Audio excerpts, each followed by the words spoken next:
The New Orleans Pelicans just made a move that has everyone talking, and not necessarily for the right reasons. They've signed DeAndre Jordan, the 37-year-old veteran center who was once one of the most dominant big men in the league. But here's the thing that nobody's really saying out loud. This isn't 2015 anymore. Jordan isn't the high-flying rim-protecting force he used to be. So why are the Pelicans bringing him in now, and what does this really say about where their franchise is headed?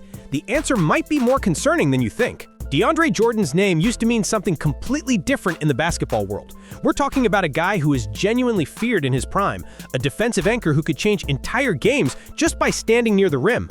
During his peak years with the LA Clippers, Jordan was putting up numbers that made him impossible to ignore. 3 All-NBA selections, an All-Star appearance in 2017, and back-to-back seasons leading the entire league in rebounds and field goal percentage.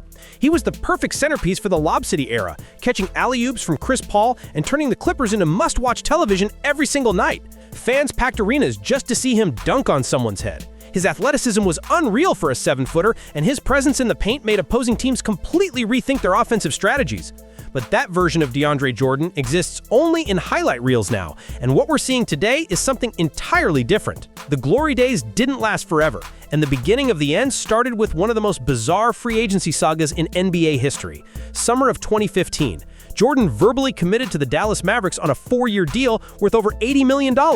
Mark Cuban thought he'd finally landed his franchise center, the missing piece to build around Dirk Nowitzki's final years. The Mavericks were already planning their future, talking about championship windows and building a contender. Then everything fell apart in the most dramatic way possible. Jordan got cold feet, stopped answering calls from Dallas, and essentially locked himself in his house while the Clippers launched a full-court press to get him back. Chris Paul, Blake Griffin, and Doc Rivers literally showed up at his door, camping out to convince him to stay. The whole thing turned into this surreal hostage situation where emoji tweets became national news. Jordan eventually backed out of the Dallas deal and re-signed with the Clippers. But the damage was done. He'd embarrassed the Mavericks organization, burned bridges with one of the most respected owners in sports, and honestly, he wasn't wrong.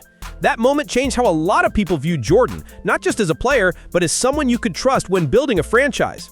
After that mess, things started falling apart faster than anyone expected. The Clippers couldn't get past the second round despite all that talent, and the Lob City era ended with more disappointment than championships.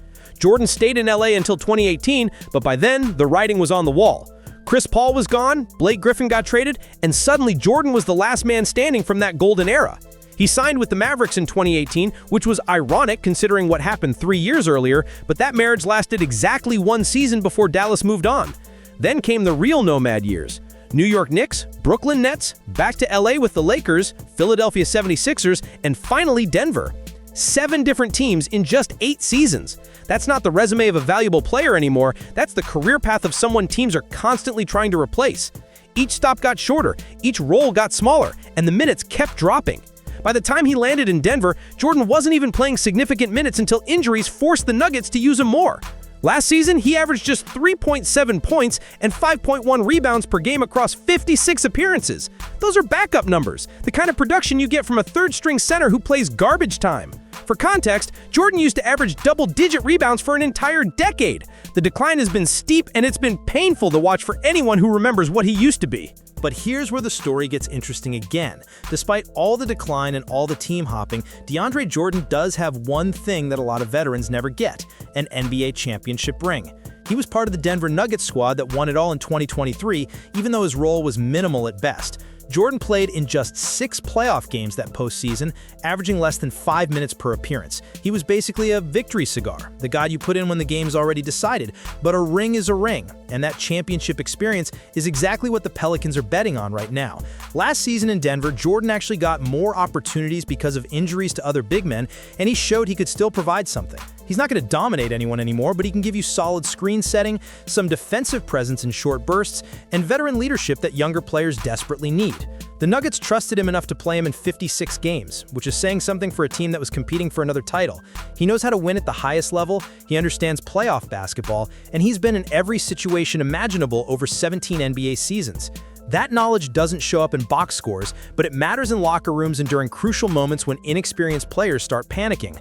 Now let's talk about why the Pelicans are even making this move in the first place, because the timing tells you everything you need to know about their current situation. New Orleans is dealing with a front court crisis that nobody saw coming. They signed Kevon Looney in free agency specifically to add veteran depth at center, but he's now sidelined for 2 to 3 weeks with a left knee sprain. Their young center, Yves Missi, twisted his ankle in the season opener against Memphis and is listed as day-to-day. Suddenly, the Pelicans are staring at their home opener against San Antonio with a massive hole in the rotation. They needed a body, someone who could step in immediately and at least know where to stand on the court. Jordan signed on October 24th and was expected to be available that same night, which shows you how desperate the situation became. This wasn't some carefully planned signing where management spent weeks evaluating options. This was a panic move, plain and simple. The Pelicans looked around at who was available on the free agent market, saw a 37-year-old veteran who could technically play center, and threw him a one-year deal with $3.6 million. That's veteran minimum money, the kind of contract you give someone when you're just hoping they can survive a few minutes without getting destroyed. It's not exactly a vote of confidence in your roster construction when you're signing players off the street just to fill emergency minutes. The elephant in the room here is Zion Williamson, because everything the Pelicans do has to be viewed through that lens. Zion is supposed to be their franchise cornerstone, the generational talent who makes them legitimate contenders in the Western Conference. But his injury history is terrifying, and the Pelicans have been walking on eggshells trying to keep him healthy while also building a competitive roster around him. They've got CJ McCollum, they've added pieces over the years, but nothing has clicked the way it needs to. Now they're bringing in a 37-year-old center on an emergency contract because they don't have enough reliable depth. That's not what championship organizations look like. That's what teams do when they're one injury away from everything falling apart, which is exactly where New Orleans finds itself right now. If Zion goes down, if the injury problems continue to pile up, suddenly this whole season becomes about damage control rather than competing. Jordan's signing is a band-aid on a much bigger problem, but it's the only option they had available. The Western Conference is absolutely stacked with talent, and the Pelicans are trying to compete with emergency signings and prayers that everyone stays healthy. The odds aren't exactly in their favor. So what does DeAndre Jordan actually bring to this Pelicans team at this stage of his career? Let's be realistic about what he is now versus what he used to be. At 37 years old, Jordan isn't outrunning anyone in transition, he's not jumping out of the gym for alley-oops, and he's definitely not protecting the rim like he did a decade ago. What he can still do is set solid screens, box out on the defensive glass, and provide a massive body that takes up space in the paint. He understands positioning better than most young players because he's seen every scheme and every adjustment teams can throw at you. In short spurts, maybe 10 to 15 minutes per game, he can give you serviceable backup center play without completely killing your defense. The problem is that modern NBA basketball has passed him by in a lot of ways. Centers need to be able to switch on the perimeter now, guard smaller players in space, and ideally stretch the floor with at least some shooting ability. Jordan offers none of that. He's a traditional big man, in an era where traditional big men are becoming extinct unless they can adapt. The Pelicans aren't asking him to be a star or even a regular rotation player under normal circumstances. They just need him to survive these injury-plagued weeks without being a complete liability. If he can do that, the signing is a success. If he gets exposed on defense or can't keep up with the pace of modern NBA basketball, it's going to get ugly fast. The bigger picture here is what this signing reveals about the Pelicans' championship aspirations and their current reality. Championship contenders don't sign 37-year-old centers on emergency deals in late October. They have depth, they have systems in place, and they don't panic when 1 or 2 injuries hit. The fact that New Orleans is in this position tells you they're not as close to contending as maybe they thought they were. Their roster construction has holes, their injury luck has been terrible, and now they're scrambling to patch things together with veteran minimum signings. Jordan's arrival also signals that this might be his final chapter in the NBA. After 17 seasons, 8 different teams, and over 1,000 regular season games, there aren't many chapters left to write. This could genuinely be his last season, maybe his last real opportunity to contribute to a team that's trying to make noise in the playoffs. He's got the ring already, he's made over $200 million in career earnings, and at some point, the body just can't keep up anymore. The Pelicans are betting that he's got enough left in the tank to help them survive this rough patch. But nobody's confusing this with a long-term solution.